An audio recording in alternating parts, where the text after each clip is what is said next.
Good morning. I want to ask everyone one question. What are we all mostly competing for in this room? Growth? No? Revenue? No? Really? Talent? Okay. I think we're all competing with talent. Personally, the number one thing that's going to drive revenue and growth is talent. I know I spend a lot of time hiring, I spend a lot of time thinking about hiring, I spend a lot of time interviewing. I'm sure everyone in this room does the same. Even more so maybe than I. Many of you are in startups. I was just talking with Ollie, and he doubled his headcount this month. He's going to have 6 more people next week. I mean, it's crazy, right? So you've still got a number to deliver. You've still got so much to do, but hiring is always top of mind. So let me tie this back to what we want to talk about today. I met James about 3 months ago. Zendesk spoke at an event. And since then, James, being the tenacious guy he is, continued to follow up, suggested maybe we meet and discuss one of our new products we were introducing. And sorry, James, but I took a while to respond. And I'm usually the one being ignored, but I was ignoring James for a while. But then I saw a post on LinkedIn, and the post said that they overheard a conversation on the tube that salespeople are not trustworthy. James was at mention at the end going, hashtag break the myth, this is your next event. And I thought to myself, brilliant, this is it, this is our problem. If we need to change the myth, we need to be able to bring a diverse pool of talent in, and if we're not changing the perception, maybe we're missing a trick. So I spent a lot of time too as a female leader trying to hire females, and you can see in the room, we're definitely lacking in that area. So I take a personal passion to also see how I can attract and bring more females into the business. So I said to James, come in, let's have a chat. And I had my agenda, what we were going to talk about. I thought, let's do this. Let's create an event here. Let's understand deep down what people perceive, how people perceive us. And is this the reason why we're not getting people into the industry, right? Many in the room go, well, that's with solution sales or with SaaS companies, that's not what people perceive us as. There is still an element there. Even colleagues in my own company think of our team as just caring for that number. We would do anything to get that deal. So anyway, James comes in and we chat and we're talking about this. We're talking about this concept. James is telling me about sales confidence. He's telling me about, what his plans are around coaching and, the fact that we're not doing enough of that in the business anymore because we're so much pressure, right? There's so much pressure on all of us to deliver a number. So I thought we were sitting there thinking, I thought, you can't create an event to change people's myth, right? I mean, it's not, you have to change it, right? You have to walk the walk, talk the talk. So James told me about SaaS, the SaaS event today, and we'd agreed I'd come and speak to you about that. So what I want to show then, I guess, how does that tie into what we're talking about in terms of coaching? Well, the interesting part about today, and what I mean today, these times, is that it's all changing in front of us. The demands of the new workforce want more meaning, want more purpose. They're not looking just to close the deal. We've taken money off the table. If you listen to, Dan Pink and many of those people, 2012 he talked about that, right? Take money off the table, and all of a sudden people will want to work for their purpose. We've done that now. I mean, if you are looking for a role in SaaS, I mean, it's fantastic, right? There's tons of opportunity. We're paying people well. I know certainly in my 20s, I was really lucky to pay the rent and maybe go have a glass of wine at the end of the week. It's different now.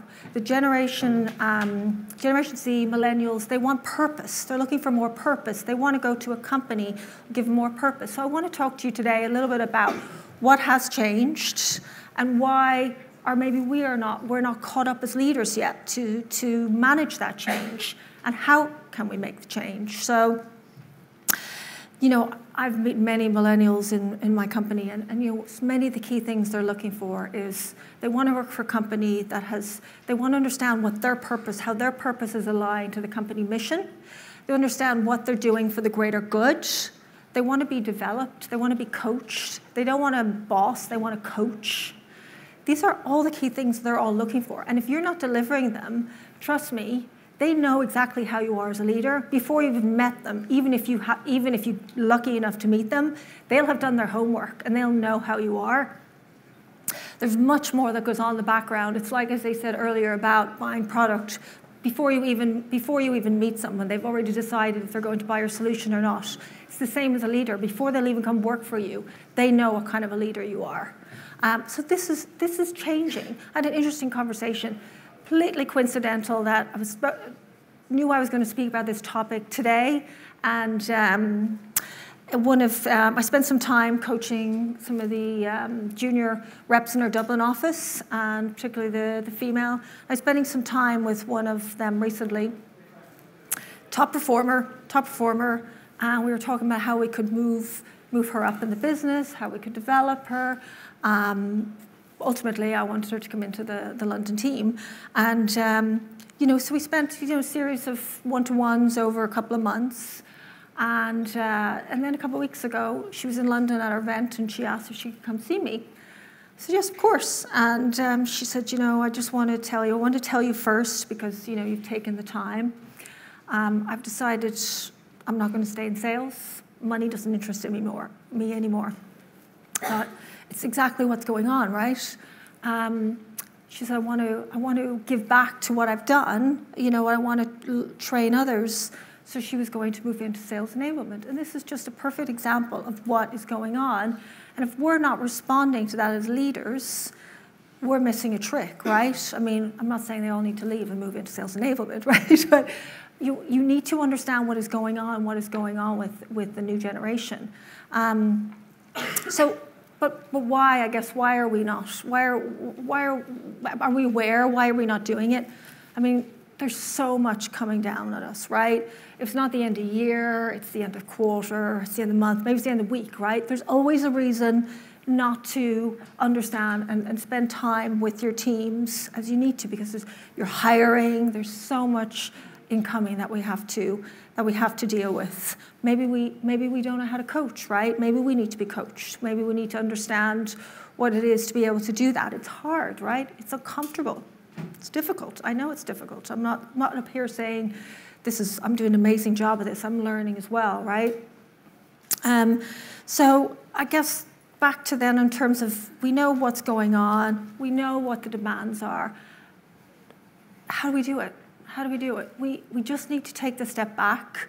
We need to spend time with our teams. We need to get to know each one as an individual. My team, I have people in the industry for 6-7 years, all the way up to 25 years.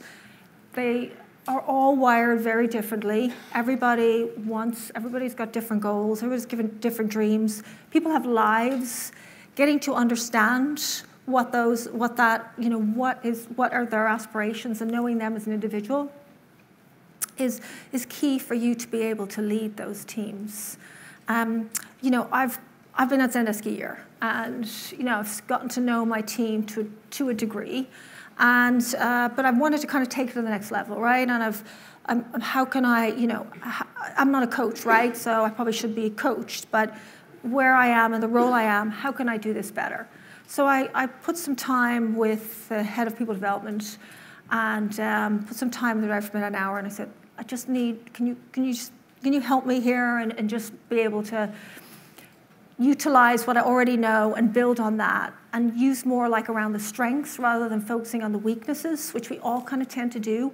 Focus on the strengths. So there's many different tools out there.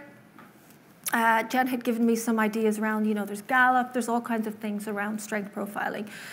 So she suggested one called Strengths Profile, actually. And it has, different types of various tools for individual contributors, managers, also a way to collate all those results from your individual contributors and see what the team and how the dynamic team is. But as I said, there's many different tools out there. But you need to take the time. You need to take the time and understand what each one is because if they're not being coached and developed, they will go somewhere else. That's what they're looking for, and that's what they want. So how does that all kind of tie back, I guess, to what I asked for at the beginning? I mean, ultimately, if you are giving guidance to your team, everything else multiplies. The revenue, the growth, everything else multiplies. You have top talent, and you will attract top talent. You're only going to drive your numbers from your people. Numbers will let you down. People won't let you down if you give them the time. And so if you are doing all this, what we're all competing for in the room, you will attract the top talent. They say that if you are spending time coaching and developing and you've built trust, which I didn't mention enough, trust, if you've built trust in your team, 65% less turnover. 65% less turnover. So what are we all competing in the room? Talent. How do we get talent? Build great teams, coach, develop, attract great talent.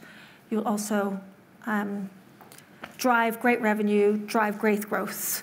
They say that by 2025, 75% of the workforce will be millennials. And I know Nassim is going to speak about that a little bit more. So if we don't change, we're going to miss a trick.